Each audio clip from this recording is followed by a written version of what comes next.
الزوجية شيء ثاني.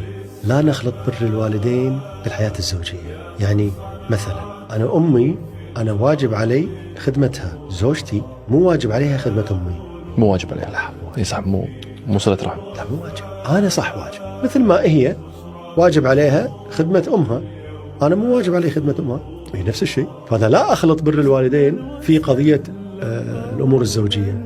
أي أقول لها أمي تقول كذي وأنت لازم تسمعينها وتطيعين، لا شنو هالكلام؟ أنا أسمعك أنت وأطيعك تستاهل يعني، بس أمك لا، في فرق يعني. أمك أحاول تعاملها بطريقة مختلفة يعني، أو اشرح لها يعني ترى يا ماما إحنا عندنا حياتنا الخاصة مثل ما أنت كان عندك حياتك الخاصة مع أبوي. يعني هنا الرجال لازم يصير عنده موقف يعني. وبعدين صح إن أمك رقم واحد، بس هم لازم ما تحسس زوجتك إنها هي رقم 10 يعني. زوجتك في بيتك رقم واحد، لكن زوجتك بالنسبة حق أمك أنت كرجل هي رقم 2 بالنسبة لأمك، هي رقم 2 صح، بس أنت بعد لا تحسسها يعني. أنت خليك الرجال الذكي الشاطر اللي تحسس أمك رقم 1 بدبلوماسيتك، وتحسس زوجتك رقم 1. شوف، بر الوالدين شيء والحياة الزوجية شيء ثاني.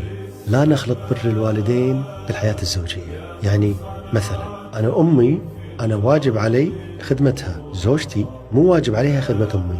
مو واجب عليها، لا صح، مو صلة رحم. لا مو واجب، أنا صح واجب، مثل ما هي واجب عليها خدمة أمها، أنا مو واجب علي خدمة أمها، هي نفس الشيء. فأنا لا أخلط بر الوالدين في قضية الأمور الزوجية. أي أقول لها أمي تقول كذي